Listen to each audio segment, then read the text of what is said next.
അഹങ്കാരം എന്ന് നിങ്ങളടക്കമുള്ളവർ സമൂഹത്തെ പഠിപ്പിക്കുന്നതല്ലേ? സത്യത്തെ നിരാകരിക്കൽ, ജനങ്ങളെ പുച്ഛിക്കലെന്നല്ലേ അഹങ്കാരമെന്ന് ഹബീബ് സല്ലല്ലാഹു അലൈഹി വസല്ലം പറഞ്ഞത്? ഞാൻ എന്ത് സത്യത്തെയാണ് ആ സ്റ്റേജിൽ വെച്ച് നിരാകരിച്ചത്? ഞാൻ ഏത് സത്യത്തെയാണ് എതിർത്തത്?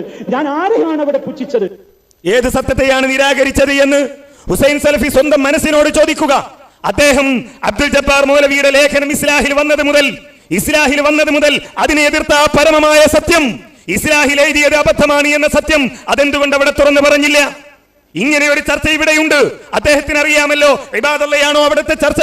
ജബ്ബാർ മൗലവി എഴുതിയത് ഇബാദല്ലയുടെ അടിസ്ഥാനത്തിലല്ല എന്ന പരമമായ സത്യം കേരളത്തിൽ ആദ്യം മനസ്സിലാക്കിയത് ഹുസൈൻ സലഫിയല്ലേ? എന്നിട്ടെന്തിനാ ആ ചർച്ചയെ വഴിതിരിച്ചു വിടാൻ ചില ആളുകൾ പിന്നീട് കൊണ്ടുവന്ന ദുർബലമായ ഹദീസ്, അതാണ് വിഷയം എന്ന നിലയിൽ സംസാരിച്ചത്? ഹുസൈൻ സലഫി സമ്മേളനത്തിൽ ആ സത്യത്തെ നിരാകരിക്കുന്നത് കേൾക്കൂ നിങ്ങൾ. അതാണ് സത്യത്തെ നിരാകരിച്ചു എന്ന് ഞങ്ങൾ പറയാനുള്ള കാരണം. മുജാഹിദുകൾ കൂട്ടത്തോടെ ശിർക്കിലേക്ക് പോയിരിക്കുന്നു എന്ന ഖുബൂരികളുടെ ആരോപണത്തിന് നമുക്കൊന്നായി മറുപടി കൊടുക്കാൻ സാധിക്കണം. ആ വിഷയത്തിൽ നമ്മുടെ ശബ്ദം ഭിന്നിച്ചു പോകരുത്. ഒരു മുജാഹിദും ശിർക്കിലേക്ക് പോയിട്ടില്ല എന്ന് പറയാൻ നമുക്ക് സാധിക്കണം. അതിന്റെ മുമ്പിൽ നമുക്ക് തടസ്സമായി നിൽക്കുന്ന ചില വിഷയങ്ങൾ ഇന്നുണ്ട്. യാ ഇബാദല്ലാഹ് എന്ന് തുടങ്ങുന്ന ഒരു ദുർബലമായ ഹദീസിന്റെ പ്രശ്നത്തിൽ അല്ലാഹു അല്ലാത്തവരെ വിളിച്ചു പ്രാർത്ഥിക്കാൻ ഖുബൂരികൾ അത് തെളിവായി കൊണ്ടുവന്നപ്പോൾ മുസ്ലിം ലോകം മുഴുവനും ഇന്നേ വരെ അതിന് നൽകിയ ഒരു മറുപടിയുണ്ട്. ആ മറുപടിയിൽ നാം ഒതുങ്ങി നിൽക്കുക, അതിനും അപ്പുറമുള്ള വ്യാഖ്യാന ചർച്ചകളിൽ നിന്ന് നാം വിട്ടു നിൽക്കുക. ഇതാണ് ഹുസൈൻ സലഫി അവിടെ സത്യത്തെ നിരാകരിച്ചു എന്ന് പറയുന്നത്. യാ ഇബാദല്ലാഹ് എന്നതാണോ അടിസ്ഥാനപരമായ പ്രശ്നം? ഹുസൈൻ സലഫി തന്നെ പ്രസംഗിച്ചത് നിങ്ങൾ നേരത്തെ കേട്ടു. മുജാഹിദികൾ ആ ചർച്ച അവിടെ അവസാനിപ്പിക്കും, ദുർബലമായ ഹദീസുമായി ബന്ധപ്പെട്ട ചർച്ച അവിടെ നിർത്തും. ഇതാണ് മുജാഹിദികളുടെ നയം, അതാണ് ചർച്ച എന്ന് ഈ കൂടിയ ലക്ഷക്കണക്കിന് ആളുകളുടെ മുമ്പിൽ എന്തിന് ഈ സത്യത്തെ മറച്ചു വെച്ചു? അതല്ല വിഷയം. പുഴയിൽ വീണൊഴുകി പോകുന്നവൻ യാ ഇബാദല്ലാഹ് എന്ന് വിളിക്കലാണോ സക്കരിയ സലാഹി പറഞ്ഞത്? രാത്രിയുടെ ഇരുളിൽ യാ ഇബാദല്ലാഹ് എന്ന് വിളിക്കലാണോ അബ്ദുൽ ജബ്ബാർ മൗലവി പറഞ്ഞത്? റഖീബ് അതീദിനോട് സഹായം തേടുന്നതുമായി ബന്ധപ്പെട്ട് യാ ഇബാദല്ലാഹ് എന്ന് വിളിക്കലാണോ അബ്ദുൽ ജബ്ബാർ മൗലവി പറഞ്ഞത്? മീൻ പിടിക്കുമ്പോ വീണാൽ യാ ഇബാദല്ലാഹ് എന്ന് വിളിക്കലാണോ സക്കരിയ സലാഹിയുടെ വിഷയം? അല്ല. ആ പരമമായ സത്യത്തെ ആർക്കോ വേണ്ടി മറച്ചു വെക്കാൻ ഹുസൈൻ സലഫി ശ്രമിച്ചു. അക്കാലം വരെ അദ്ദേഹം പറഞ്ഞിരുന്ന, അദ്ദേഹത്തിന്റെ മനസ്സിലുണ്ടായിരുന്ന, അദ്ദേഹം എതിർക്കാൻ വേണ്ടി പറഞ്ഞിരുന്ന ആ സത്യത്തെ മറച്ചു വെക്കാൻ ശ്രമിച്ചു. ഹുസൈൻ സലഫി, നിങ്ങൾ എന്നെ വിളിച്ചിട്ടില്ലേ ഈ വിഷയത്തിൽ നമുക്ക് ചർച്ച നടത്തിക്കൂടെ എന്ന് ചോദിച്ച്?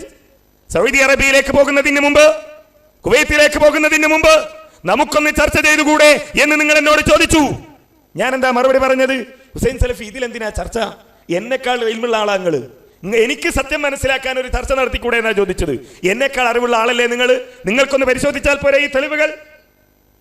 അവസാനം അദ്ദേഹം പറഞ്ഞു, എന്നാലും ഒരു ചർച്ച നടത്താം, സക്കരിയയും അനസും നീയും ഒക്കെ പങ്കെടുത്തുകൊണ്ട് നമുക്കൊരു ചർച്ച നടത്താം. ഞാൻ പറഞ്ഞു തയ്യാർ, നിങ്ങൾ വിളിച്ചോളൂ സക്കരിയെ, ഞാനും മനസ്സും തയ്യാറാണ്, ഞങ്ങൾ വരാം.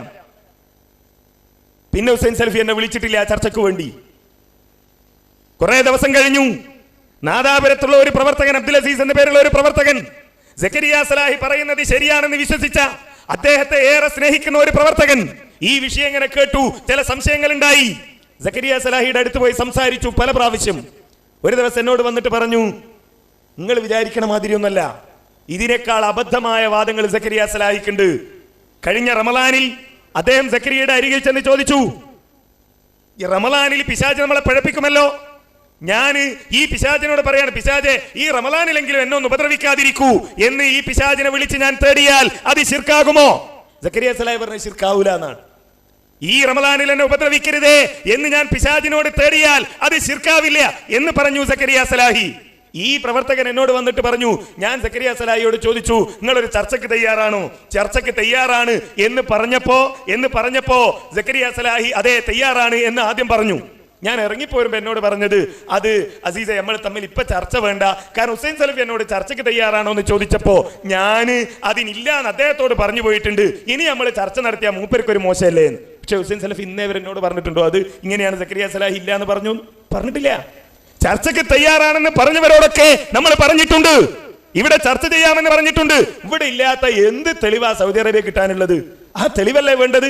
യാ ഇബാദല്ലാഹ്ക്ക് മുമ്പ് ഇതല്ലേ ചർച്ച? യാ ഇബാദല്ലാഹ് പിന്നെ വന്നത് ദുർബലമെന്ന് എല്ലാവരും പറയുന്നത്. അതിങ്ങനെ പറഞ്ഞ് സങ്കടമുണ്ട് പറയാൻ.